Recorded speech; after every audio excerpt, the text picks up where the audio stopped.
पूर्ण नाशिक पश्चिम मतदारसंघ मग पाथर्डी फाटा असेल, सिडको असेल, या ठिकाणी पाणी मध्येच कमी होऊन जातं आहे आणि त्यामुळे नागरिकांना खूप मोठ्या प्रमाणात त्रास सहन करावा लागतो आहे।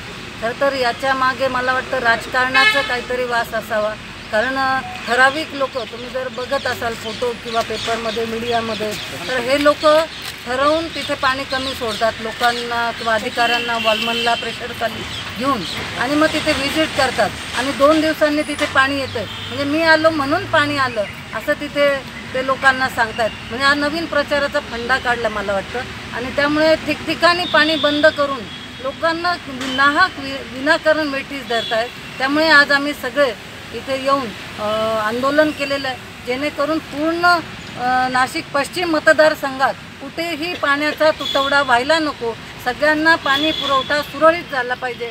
कारण आम्ही ज्या वेळेला नागरिकांकडे जातो ते आम्हाला सांगतात पाऊस भरपूर झालेला आहे, धरण भरलेले आहे, पाणी मोठ्या प्रमाणात वाहतं आहे, तरी आम्हाला पाण्याचा तुटवडा का होतो आहे? त्यामुळे याचं आम्ही कारण शोधण्यासाठी आज इथे आलेलो आहे। सुरुवातीला आम्ही विल्लोळीला गेलो, तिथला पूर्ण पाणी पुरवठा चेक केला, कुठल्या टाका किती भरतात हे सुद्धा आम्ही आज सकाळी पहाटे 4 वाजेपासून पूर्ण दोन्ही ठिकाणी फिरलेलो आहोत। आता इथे आल्यानंतर देखील आम्हाला समजलं आहे की इथलं काही पाणी जुनं नाशिक त्याचबरोबर दुसरीकडे सुद्धा वळवलेलं आहे, आणि त्यामुळे ज्या मुकण्याची व्यवस्था फक्त आपल्या नाशिक पश्चिम मतदारसंघाकरता केलेली आहे, तेवढं त्याच एरियाकरता या पाण्याची व्यवस्था झाली पाहिजे। इतरत्र पाणी हलवू नये, सोडू नये किंवा वळवू नये, कारण आपण बघतो की पाथर्डी फाटा असेल, इंदिरानगर असेल, हा परिसर मोठ्या प्रमाणात वाढतो आहे, त्यामुळे नागरिकांची गरज देखील मोठ्या प्रमाणात वाढते, आणि म्हणून हा पाणी पुरवठा फक्त ह्याच भागापुरता राहिला पाहिजे आणि नाशिक पश्चिम मतदारसंघात